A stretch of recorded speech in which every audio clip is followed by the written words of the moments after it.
Mermaid here, and welcome back to my channel where I bring you mermaid related content to help you live life so mermaid. And today I'm going to be giving you guys a tutorial on Sketchbook Pro for the iPad. Alright, I'm going to shimmy over here so that my screen can go up over here. So welcome to my iPad screen. I'm going to give you guys a few pointers first for the iPad. While you're working, it can be really frustrating for the screen to continuously rotate and do all of these stupid things that just are useful. Other times they're not useful while you're drawing. So throw that down there and let's turn that on lock. I like to leave mine vertical because of course we're making mermaid tails here, right? So you're going to want to work in a vertical universe.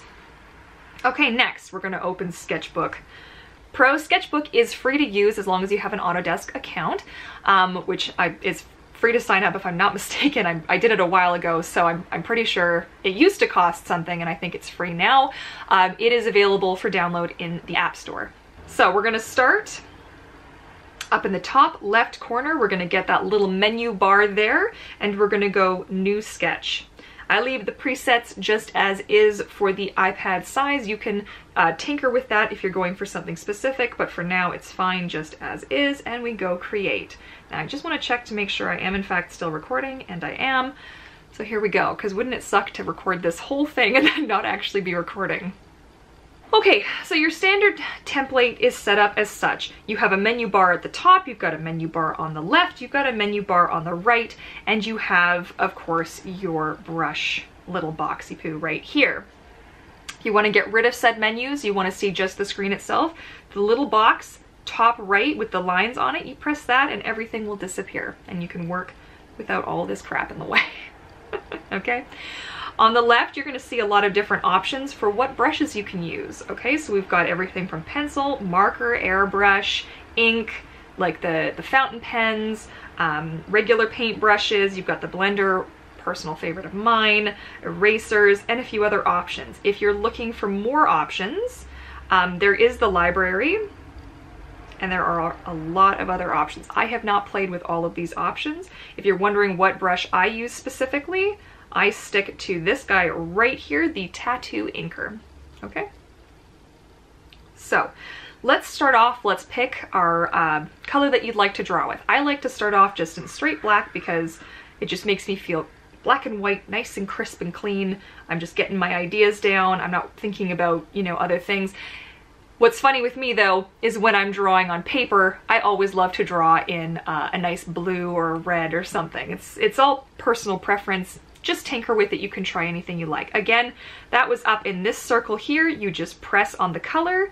You can select any color on the inside. This is sort of the not the hue, it's like the saturation. The saturation and light to dark. Technical terms. Would you believe I actually used to be an artist for a living? Go around the wheel, you can select your hue, and from there you can select the color on the inside. This is not my favorite way to do things, but this is the options they use here. It's a little bit similar and a little bit different from Photoshop at the same time. Again, we're just going to go with black. Okay, for now to start. So on the right hand side of your screen, you're going to have a layer options. There's going to be your background color, which you can change to whatever you'd like. I'm just going to leave it white for now. Again, it's the same color setup as was before. The plus is going to give you additional layers. Okay, to open and close that, just tap on the circle and it goes away. You can add multiple layers. If you're like, oops, I've made too many, click on said layer and select delete. It's the little trash can. It's very cute. You just delete a guy. Boop. Okay, so to start, I start on one layer and I add layers as I go. So far as I know, I don't think there is a limit on layers. It might just be what your machine can actually handle depending on what you're working in. I know the desktop version of this program is a little different. I don't know how different because I don't use it on my desktop. I only use it on my iPad. So this is what I know. Now the big questions that I get asked are, number one, how do I record my doodle? And number two, how do I make the image mirror? Okay, so the first thing is right here is the time-lapse option. Now it will automatically record once you have hit that button and it will save it for you, but it will ask you, like it'll prompt you, do you want to save this? Where do you want to save it? The whole nine. Okay, It will also compress the file and speed it up for you. So if you wanted to post straight from your iPad straight to Instagram, you can, but the longer you draw, obviously the longer the file is going to be. I've had some go up to like 8 or 9 minutes. So, okay. So now we've got that set up. Let's do the little mirror trick, okay? So it's this funny one right in the middle of the iPad. It's basically the line with the squiggles on either side, okay? So press that one and this lovely little thing is gonna pop up. Now this is where wearing one of these is gonna come in handy, especially depending on the version, how old your iPad is, whether it's the iPad Pro or whatnot, because not all iPads have the same feature where they will ignore your skin and only pay attention to the pencil. This version of the iPad is pretty good, but it still screws me up sometimes. So, something to cover your hand, okay? You have some options. You can go vertically, you can go horizontally, you can go in the multiverse, which I never use, a radial, I should say. And I like to lock it because it's auto-centered. It is in the center of my iPad. It's as good as it's gonna get. Okay, so it's in the center and I don't wanna mess with that. You can also choose to hide the line by hitting the little eyeball. I leave it on to start. I find it to be a little bit weird, like a little bit loopy. If I can't see it, I feel a little bit uncomfortable when I can't see it when I'm first starting out. I'm not gonna do anything totally wild. This is purely a tutorial so that you guys can kind of learn the ins and outs of the program and create your own masterpieces, okay? So we start off, I start off at the top. I can give an actual like tail drawing tutorial if that's something you guys are interested in. Be sure to leave me a comment down below and let me know if that's something you want to see. But for now, I'm going to give you the quick flyby, okay? So let's just say here, a little something here, a little here, a little wherever we're going. I don't even know at this point, okay? This is just crazy pants. But now you're saying, gee, Courtney, that line is awfully thick. It's not really doing it for me. So first of all, we have an undo button, okay? It's at the top on the left, the little arrow pointing that away and the little arrow pointing that away. So we're gonna hit this guy and it undoes. It'll undo pretty far. I don't actually know what the step back count is. I don't think we're gonna hit it though. No, we're not gonna hit it. And you can undo, I guess, until your heart's content. I'm sure there might be a limit on that, so always be careful. You can also choose to redo, okay? So I can redo all of that if I wanted to. However, as soon as you put a new line down, it changes the course of history forever. The timelines have been altered. We are in the other dimension, and you will no longer be able to undo or redo those specific things that you already did. Okay? Okay. So I'm gonna undo because I wasn't super happy with how that looked. And we're gonna select my brush and you're gonna see a couple of options here. So we've got size, flow, blending, persistence, dilution, reset. Okay, we've got some options. There are advanced options as well. We're not gonna mess with that for now. So I'm just gonna lower the size.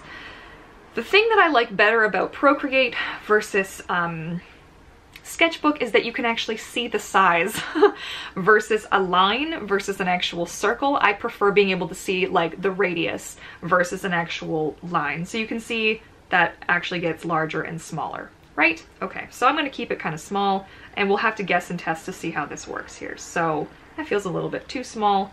So we're gonna up it a little bit more and we're just gonna kind of go and do our thing, okay? So again, this is not like a tail drawing tutorial. I just wanted to kind of show you guys kind of where I was at. I'm just gonna do like a quick sketchy, just a little something. You know, we'll throw in a little something here. We get a little something there. And you can see how it's quite handy to be able to see in a very instant sort of a way, both sides appearing at the same time. Now at this point, you know, you can turn that off, turn it on, however you want to work. The thing is that don't get like too hung up. Don't get too hung up on it. It is a fun little cheat, but it is also important to be able to see the bigger picture while you're working. Is this working as a whole, right? Which again is the benefit of seeing it at the same time. So that was a bit contradictory in what I said. I hope that made some kind of sense there. There is another option here. This cool little crisscross contamination looking button here, if you press that, Stop strokes at the center line means that the lines will not continue, okay?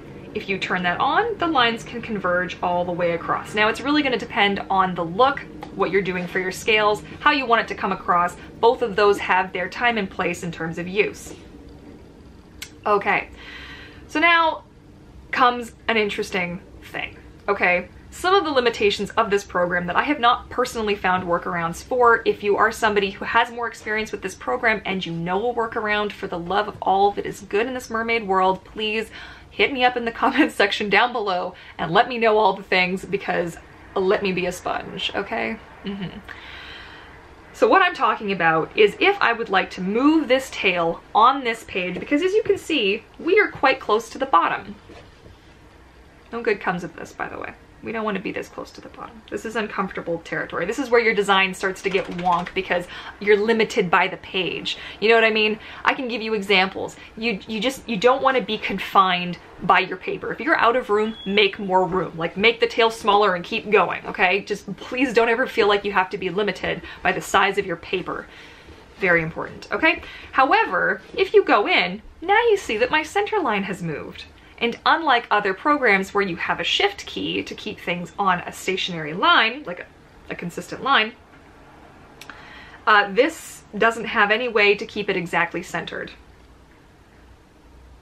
So this is now all over the place. Also, this has now turned off my symmetry, okay? So you can also see now the line is way off and gone in the middle of nowhere, and this doesn't do anybody any good. All that beautiful work I did is for naught. So I undid that. Now what I'm gonna do here, and you'll see me do this is not me trying to be like gross or weird, because sometimes the line can create an interesting shape, is to just sketch myself a little center nugget, okay? Just a nice little center line on a new layer. Like I showed you, to do the new layer, you just hit the plus sign, okay? So then I'm gonna go back, make sure that I've selected my tail layer, and I'm gonna throw myself back over into the transform, which is just the little arrow, the little cross with the little arrows on it, okay? So look at that. Now I can line up and use that center line that I made as a guide. It doesn't need to be perfect because this is still just my rough. Once I've got my placement, I'm gonna have a better idea of where the clean line is gonna go over top, okay? So I'm feeling pretty good about this because I gotta remember there's that stupid menu bar at the top, so I don't really wanna mess with that. I can turn off that center line by clicking the little eyeball so that it's visible. Whoop, now it's gone. Whoop, I do. Oh, whoop, there you go. Okay, so now another cool option. You have this base, you're like, yes, this is exactly what I want. This is my rough concept. Now you want to create your line art and you're like, well, how am I gonna do this? Like what, I put a layer down, this is a mess. Okay, all right. Click on your tail layer. In the middle, you're gonna see this little blue bar that says opacity, okay?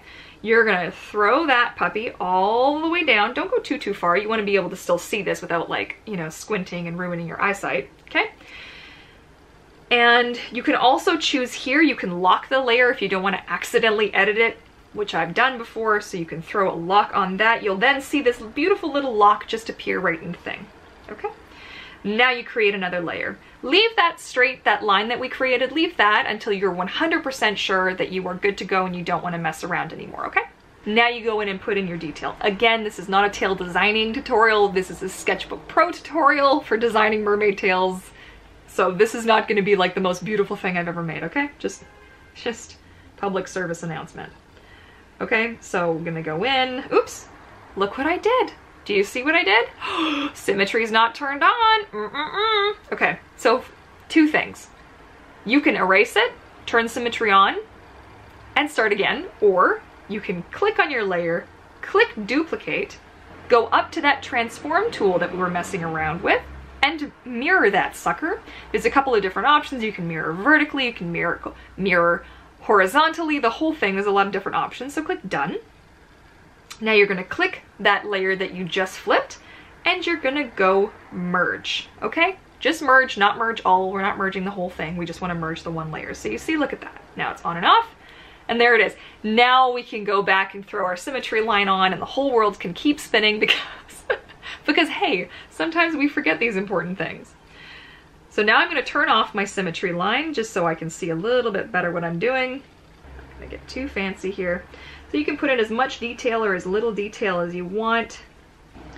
Now, for time and space, I've been filming for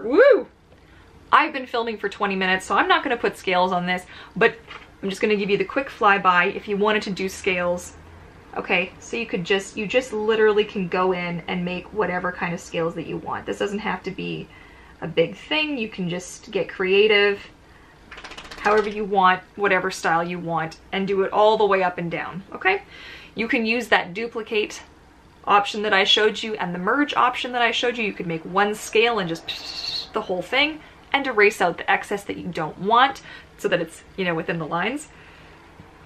But that's going to be a tutorial for another day. So let's delete that for a second. So now I'm super sure that I'm happy with this and I want to color it in.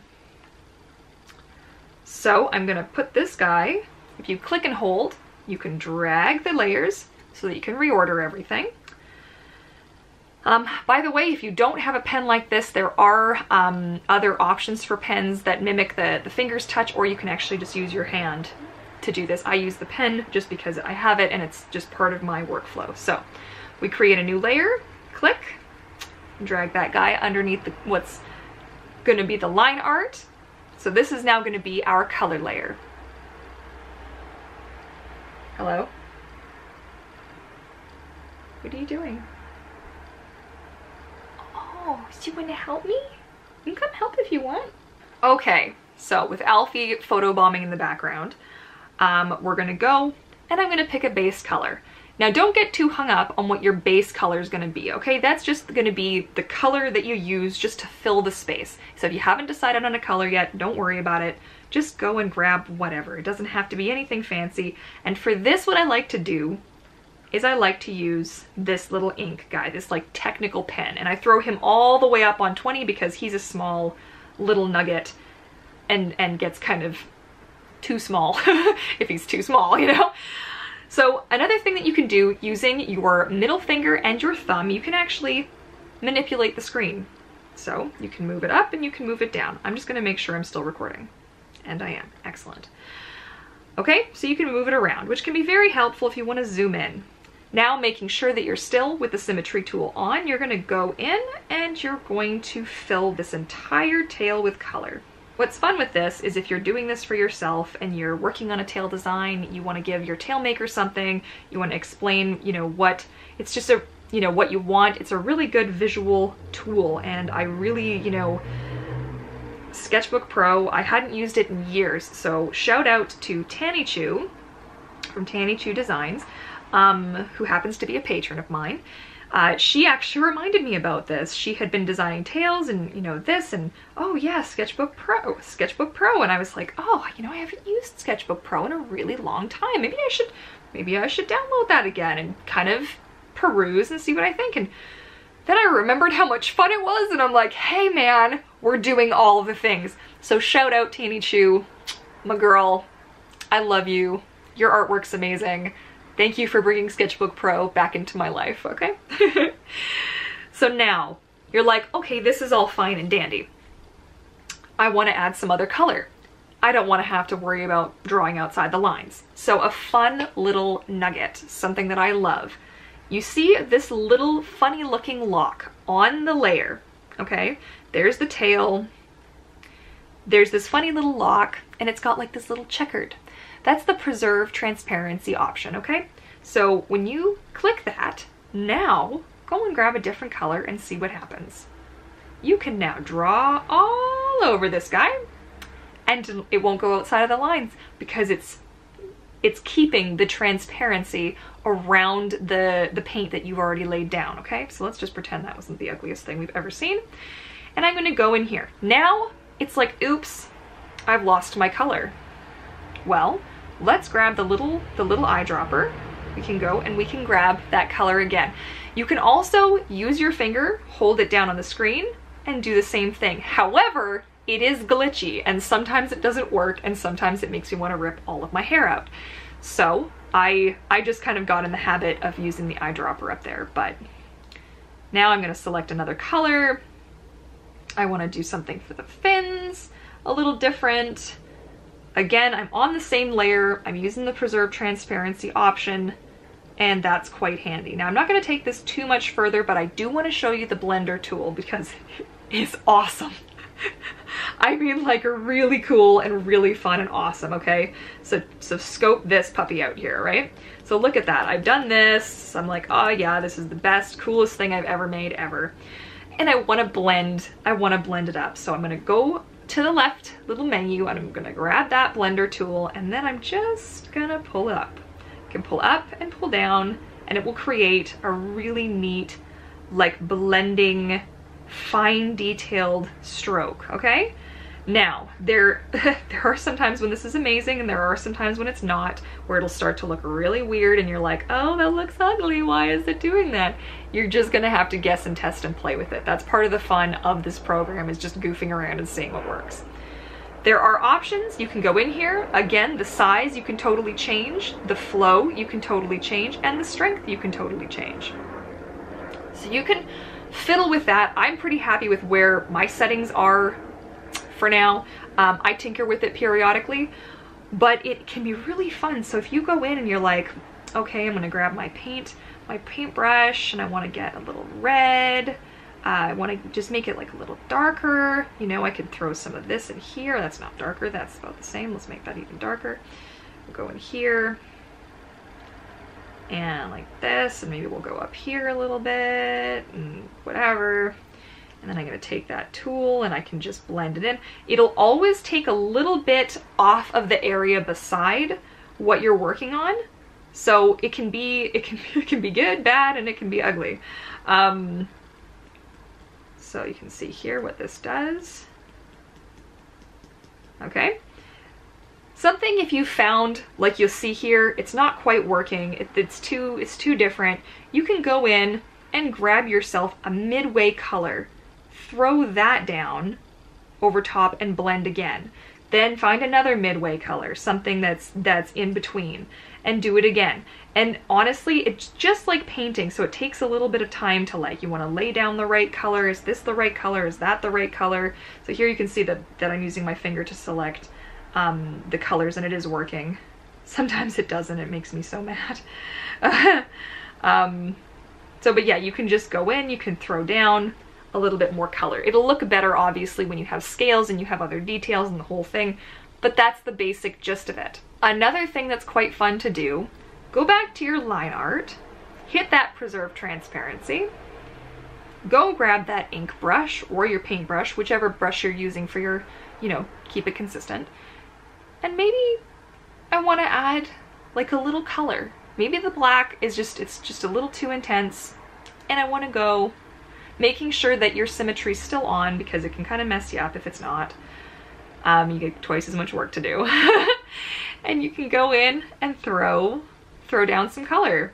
You know what I'm saying? So now you're not stuck with just, that's why you keep the line work separate. I find that works the best. So see how this is already, I've breathed in a little bit more life to this. Now it doesn't feel quite so just like stark like that.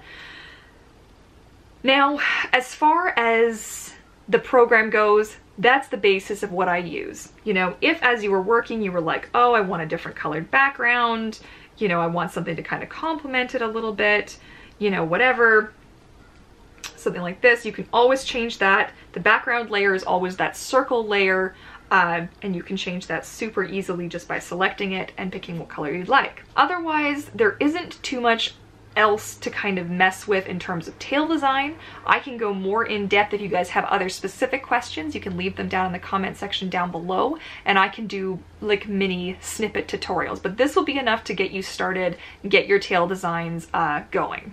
Okay, so now you're like, well, I want to save my video. So two things you can do. If you're like, oh crap, I've got to stop, I got to take a break, you can just hit that and it will pause. Hit that little film camera and it will pause. Then you can either continue or you can save to photo library. This will also do this when you go to save and export your image. However, I'm going to do this here. So I'm going to save to photo library. That's there, and I can later either upload that straight to my Instagram or to your YouTube channel, or you can import it into, say, iMovie and create yourself a video file for your YouTube channel, which is what I do a lot of the time. Now you want to save this image, right? So you click on that little menu again. That's the square with the 3 lines and the 3 dots. And you want to go share, okay? You want to save image. You can also share the album. You can add it to Procreate. You can send it wherever. Saving the image is going to save it to your camera roll, okay? Now, to save this, the only way that I found to do this, I think it saves automatically, or it will ask you as soon as you go to do a new sketch, but go to the gallery and it will ask you automatically, save current sketch, and you will hit do the thing, and that'll take you to your gallery, which is filled with very interesting artwork. And that is more or less how you do it. In the gallery, I'll just show you quickly. Hopefully there's nothing embarrassing in here. But you can just scroll through the gallery to see what images you have in there. There's a little menu down at the bottom. Whatever is selected in the centermost area is what this little menu at the bottom right-hand corner is going to affect. So if you want to duplicate it, you want to export the PSD, because what's amazing with this program is you can actually get PSD files from it, which means you can use these directly in Photoshop with the layers. Now, I've not done that before. I might be doing that in the future because I know a couple of people have requested line art from me that is separate from the white background, so I might do that in the future. I'll tinker with it and I'll report back to let you know how it goes. Rotating the thing, sharing, slideshow, the whole 9. So you've got some options, okay? And then to load it, all you have to do is tap. Now that's really all that I have to say about Procreate. If you would like to check out some of my other videos, I will link a couple of them up in the cards as well as down in the description box down below. And I hope that you found this helpful. Again, any questions, any comments, anything, please leave them down in the comment section down below. Let's get a discussion going. I love to hear how people are using Procreate.